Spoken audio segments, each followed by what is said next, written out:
Assalamualaikum warahmatullahi wabarakatuh. Wilujeng tepang dangu deui sareng kince. Alhamdulillah kanggo dinten ayeuna tiasa nepangan deui.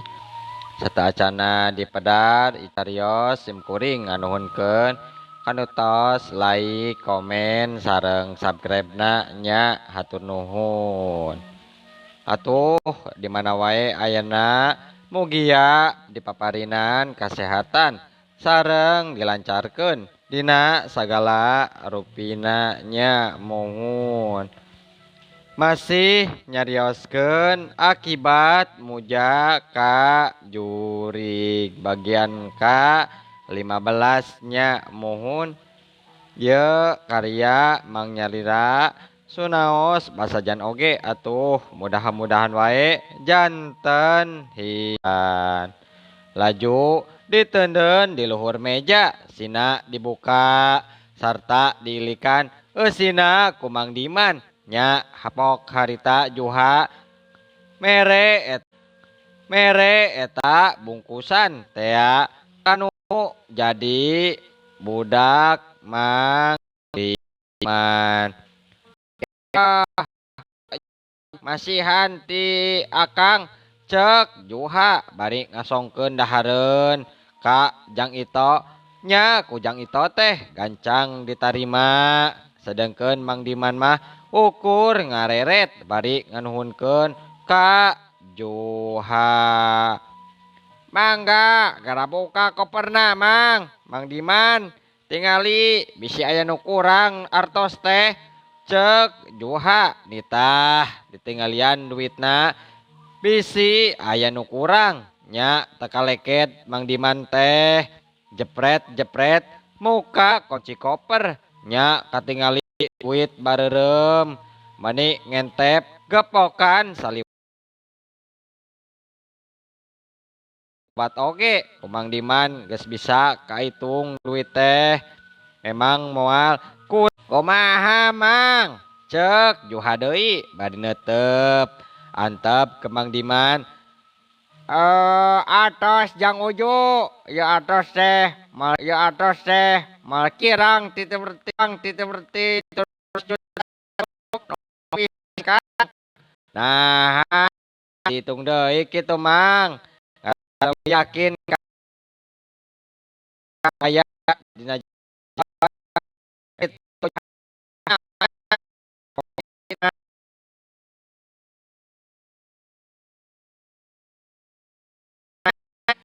terus ngabanamikeun jeung keluarga ieu teh rek maheutkeun jeung Nyi Ito deui budak omat budak teh kudu hadir nyaksian mangsa engke dirapalan budak mangnya kahade ulah nepi ka teu datang sabab Jang Uju mah geus dianggap keluarga ku Mang teh geus lain dianggap nu sejen. Mangga Mang mangga kuring sakeluarga pasti datang keh dina waktuna mah tong salempangnya Mang. Mohon tah kitu nya Jang nuhun ieu duit teh kan tapi deui ku Mang Nyalira nyanggakeun sawah gadean teh ka Ujang ngagade sawah teh doh nu jadi wae ieu teh danget ka ieu modal pikeun ngagade sawah deui nu Jang Uju sakala deui omatnya tong hilapnya dina waktuna engke kabeh kudu datang kok Mang ngahaja di bejaan ayeuna keneh teh doh sabab mun ke mah pasti dari beuh nguruskeun itu ieu omat pisannya Nyi Ito Jang Ujung deui nya omat cek Mang Diman nya bener-bener ngaku dulur ka juha malah ngakukeun kudu datang dina poenan jadi saksi anakna di rapalan. Tapi sebaliknya juha mah memang rasa kemanusiaan atuh dapuguh manehna siluman nu nyamur jadi manusia matak tega deleka rek nyebakeun budak Mang Diman ka siluman nu bangun tumaninah wae taya ganjalan kana pikiran nah.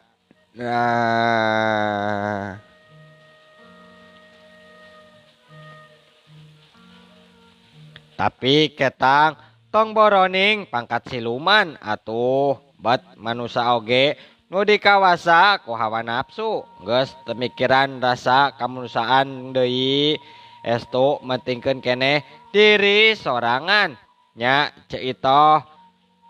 pamajikan nana teu ieu apaleun salakina boga niat jahat rek numbalkeun jang ito ka siluman nya Mang Diman saenggeun nya Mang Diman saenggeun ku aya didinya nya manehna amitan rek balik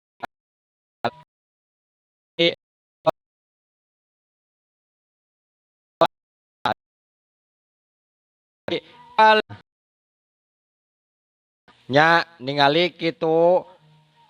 bimayeun sabab gadian teh geus teu hese balik deui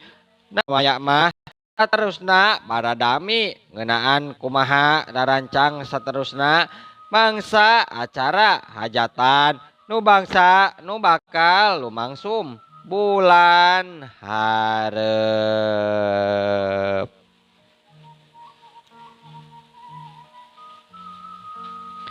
Lebe geus dibejaan Ustad anu sok narima ti pihak lalaki ge geus dibejaan yen tanggal saanu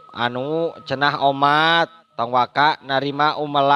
uleman ti sasaha sabab Mang Diman teh butuh waktu pikeun ngahajikeun anak cina ngarumah tangga dina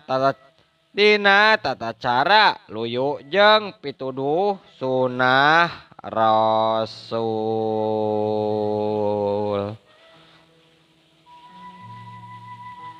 Ieu sagala rupana diatur kumaranehna duaan katut keluargana sejena nu milu nguruskeun ngeunaan nyieun uleman jeung sajabana malah lain kitu bae atuh harita anakna nyi salamah nu bakal jadi panganten bet aya kahayang cenah yen dina acara engke poenan teh hayang aya hiburana naon bae asal rame.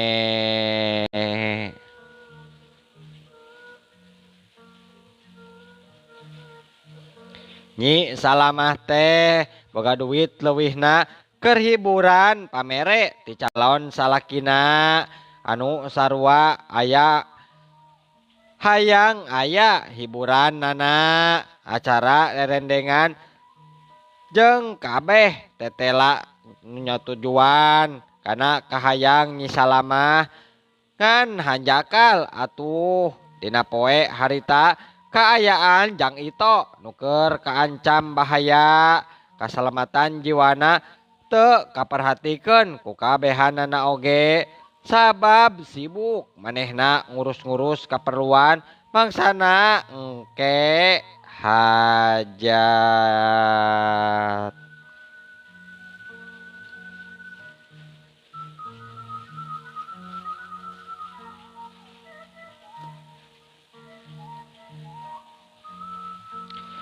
Jang ito deui atuh da teu katara aya tanda-tanda nyalempangkeun keluarga tetap normal saperti biasa kituna teh rep wanci peuting kabeh geus sarare tibra lantaran capek balas kucad kicid bae kaditu kadieu tugasna masing-masing pokona mah sapoe moket taya nu cicing di imah di luar langit kaayaan tampolana bulan oge teu tampolana bulan oge teka ciri sapotong potong acan kahalangan ku mega nu hideung nu kendel lir tanda rek turun hujan dan nod paur runtuh nya ti kajauhan ngadadag sora aya anjing nu babaung mata keeng warga pangesi talembur anu asalna can salare oge gancang manehna arasup ka anggona masing-masing lantaran sieun gening di luar teh loba dedengean anu ngaronda oge biasa mah sok aya nya harita mah eueuh saurang urang acan kabeh geus ngampi ka imah sewang-sewangan.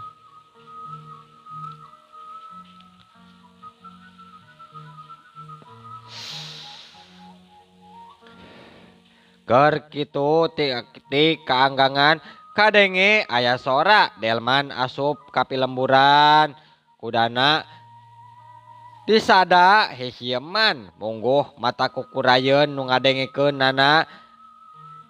genggena kikirincingan disada aneh atuh sakabeh pangesi lembur harita mah bisa ngadenge kaayaan sora di luar tapi di jero imahna Mang Diman mah ukur jang ito wungkul ngadenge kaayaan nana nusok padahal mah jang itu teh kersare dibra ngadadak sapasang panona buncelik bolotot bari hudang tina sarena mangsa ti luar aya sora awewe anu ngirung ngomong ngageroan ka jang ito.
Ya, geus kitu mah aya warga kadarinya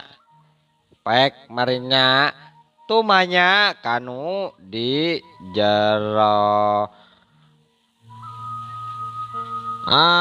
Mohon mak takedah ngemutan artos mah tiasa digetosan deui ku langkung ti sakitu mak eta mah atos mah sareng apa deui ongkoh sanes abi duaan lain kitu anaking dah santeuna atuh kaceot waragat hidep kersalametan teh tangtu moal cukup jang nyumponan kahayang hidep hayang ngondang hiburan bari eta teh duitna teh jang diding. Oh tesawios atuh emak ngeunaan hiburan mah tesawios wios teu cios oge nu penting mah salametan wae atuh mak cek nya salamah embung kabeng beratan nu jadi kolot kaceot duit nuker modal kawin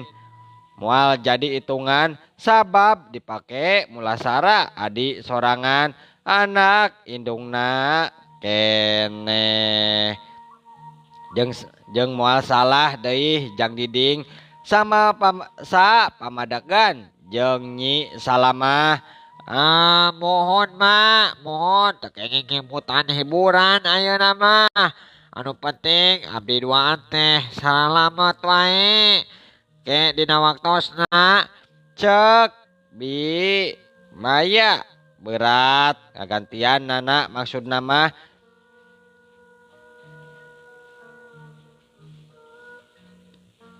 daeta we harita teh tekurang duit teh loba ngan teu kabeh dicepeng tina gadean wungkul lolobana teboga barang sorangan umpamana kendaraan jeung saja bana.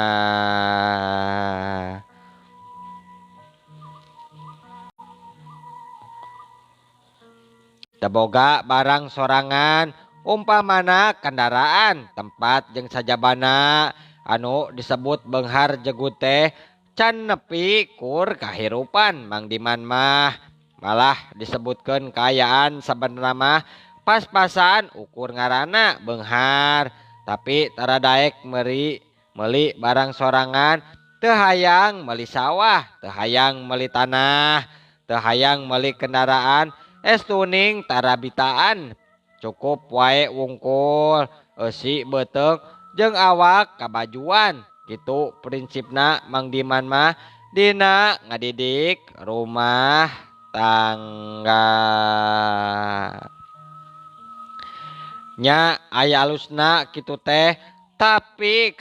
kangaranan ngagade mah butuh duit sangkan hayang tereh balik deui hese mimilikan mun pareng aya jalma nu ngagadena saperti Juha loba nyekel duit bisa isuk nyarita sore ge langsung mere. Tapi mun pareng ninggang ka jalma nu apik kana duit atawa dipake modal mah tangtu moal gancang kacumponan kabutuhan Mang Diman.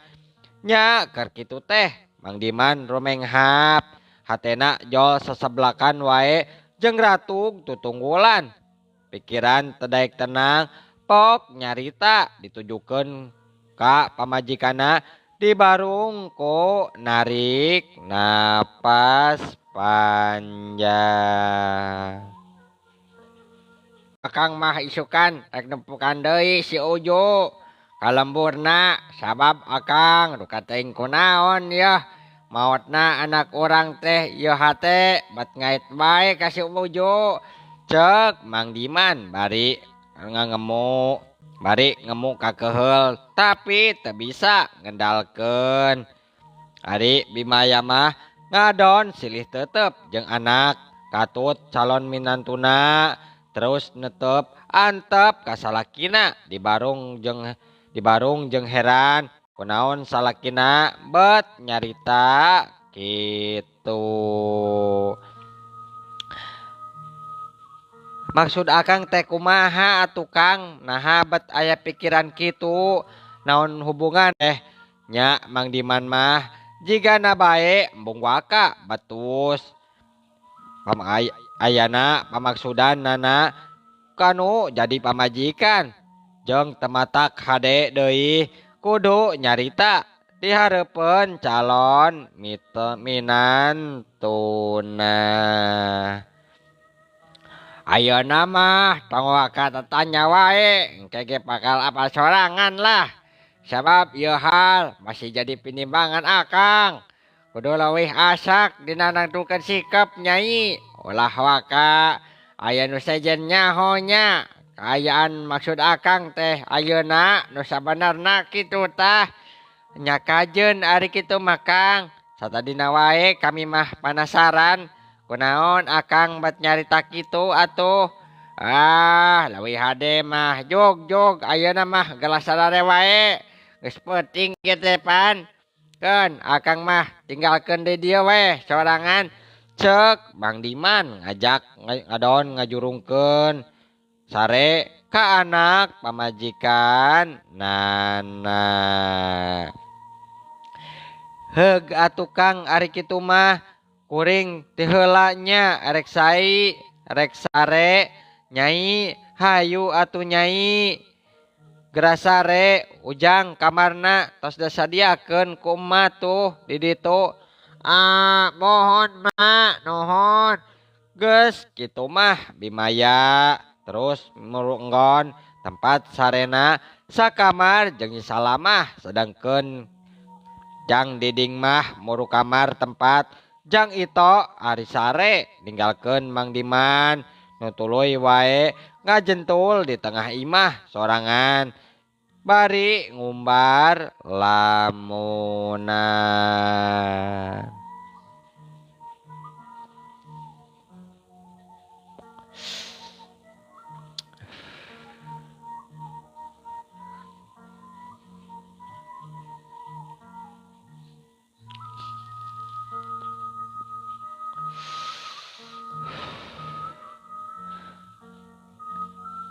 Nyawang bangsa waktu kanu katukang nalika indit kalembur urug maribawa Jang Ito ka imahna Juha bet kabayang deui kumanehna nalika Juha mere dahareun ka anakna Tea.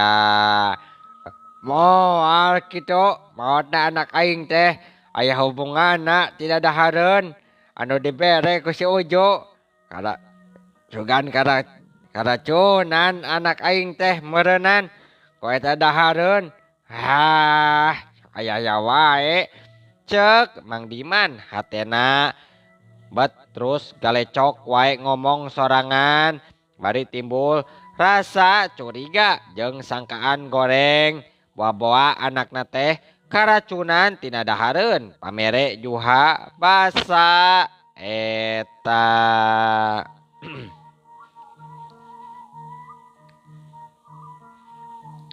Kocapkeun dina poe isukna kira-kira wanci haneut moyan nya Mang Diman teh geus singkil rek indit ka lembur urug. Bimaya mah kur bisa bepeujeuh ka salakina sangkan ulah nyarita nu matak teu ngeunah kana perasaan Juha bisi kasinggung hatena. Da saeutik gedena oge Bimaya teh bisa ngajudi salakina mimiti curiga ka Juha patali anakna nu maot ngadadak teu kacaturkeun wae kumaha di jalana Mang Diman harita geus tepi ka tempat nu dituju nya kasampak Juha teh keur ngadaweung wae di tepas imah bari ngelepus udut roko mahal bangun nu nikmat naker. Kadatangan Mang Diman teu wudu kaget sabab teu diduga ti anggalna bakal datang deui ka imahna nya ari di imah teh kabeneran ukur Juha wungkul sorangan sabab Ceitoh mah keur indit ka pasar keur balanja bahan di dapur.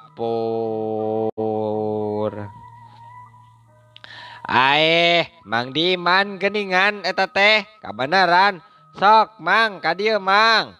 wangopi heula yeuh bareng di dieu ceuk Juha gancang ngabagiakeun nu anyar datang sareng waktosna seep cenanya mohon ngopi nya mohon. Insyaallah enjing atanapi pageto tiasa dilajengkeun deui muhunnya.